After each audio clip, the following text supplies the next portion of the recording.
قوم لوط، جنہوں نے ایسی برائی کو ایجاد کیا جو ان سے پہلے کسی قوم نے نہیں کیا تھا، ایسی بدکاری جس کی مثال تاریخ میں نہیں ملتی۔ آخر اس قوم نے ایسا کیا کام کیا تھا اور ان کا انجام کیا ہوا؟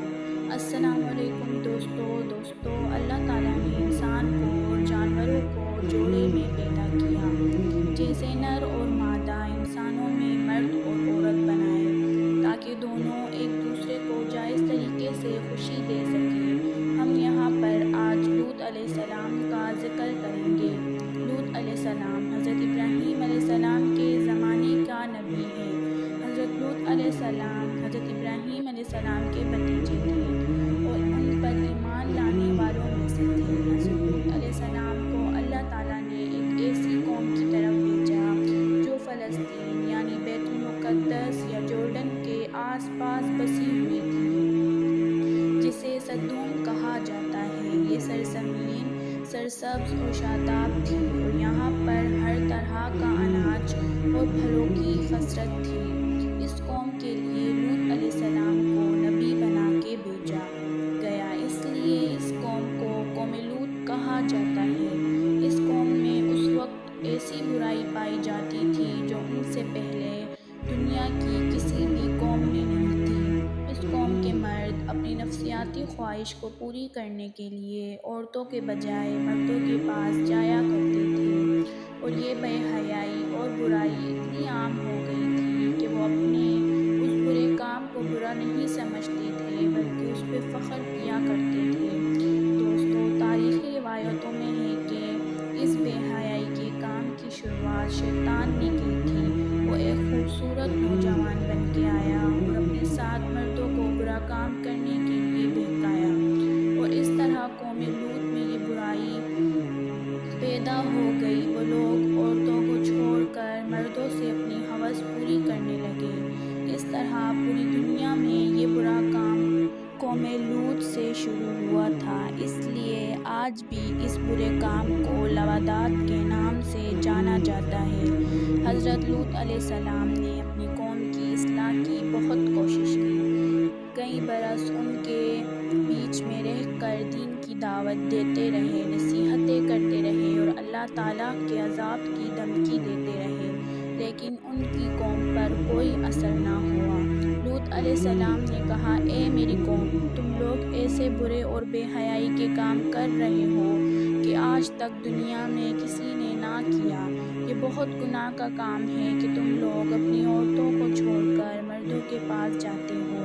اگر تم لوگ اپنے اس برے کام سے باز نہ آئے تو مجھے ڈر ہے کہ ایک دن تم پہ اللہ کا عذاب آ کر گرے گا۔ میں تم سے اپنی دعوت حق کی کوئی قیمت نہیں مانگتا، میرے اجر تو میرے رب کے پاس ہے جو سارے عالم کے مالک ہے۔ اس پر ان کی قوم کی جو دولت مند بیش دل یا امیر سردار تھے، انہوں نے کہا، ہمیں نصیحت مت کرو، بڑے پاک صاف بنتے ہو، اگر تم نے نصیحت دینا بند نہ کیا تو ہم تمہیں شہر سے باہر نکال دیں گے۔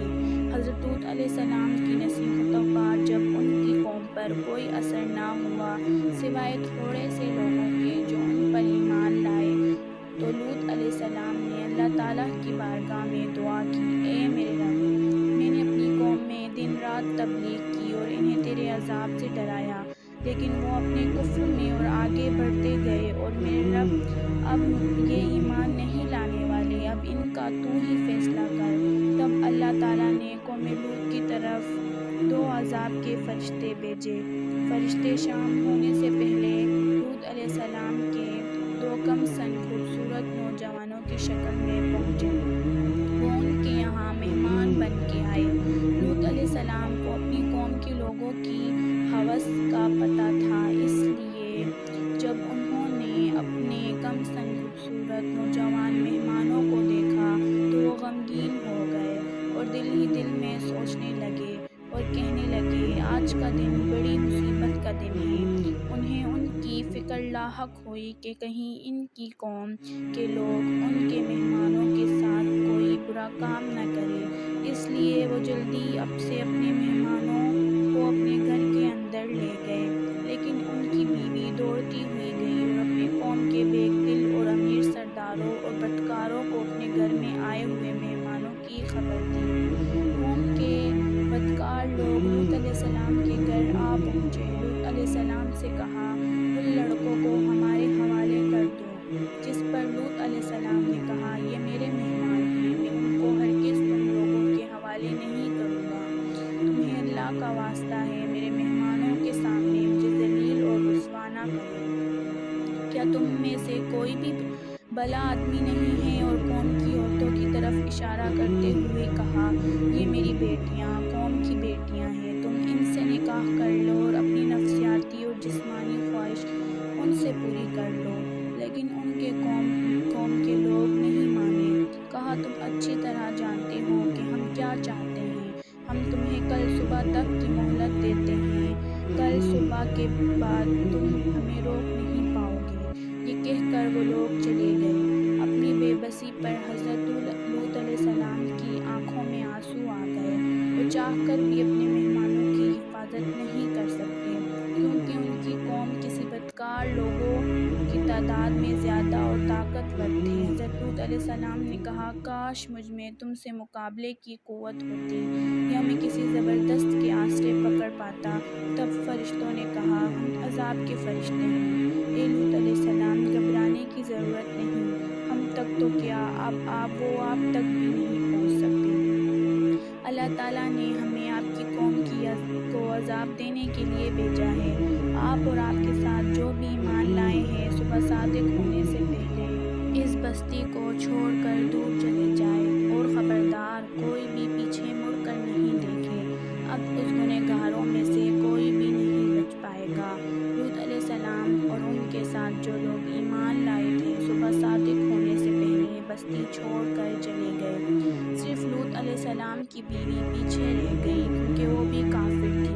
اب فرشتوں نے زمین کو جڑ سے اٹھا کر پلٹا دیا اور کئی کلومیٹر، تقریباً 40 کلومیٹر گہری زمین میں ڈسا دیا، پھر ان پر پتھر اور تیزاب کی بارش کی۔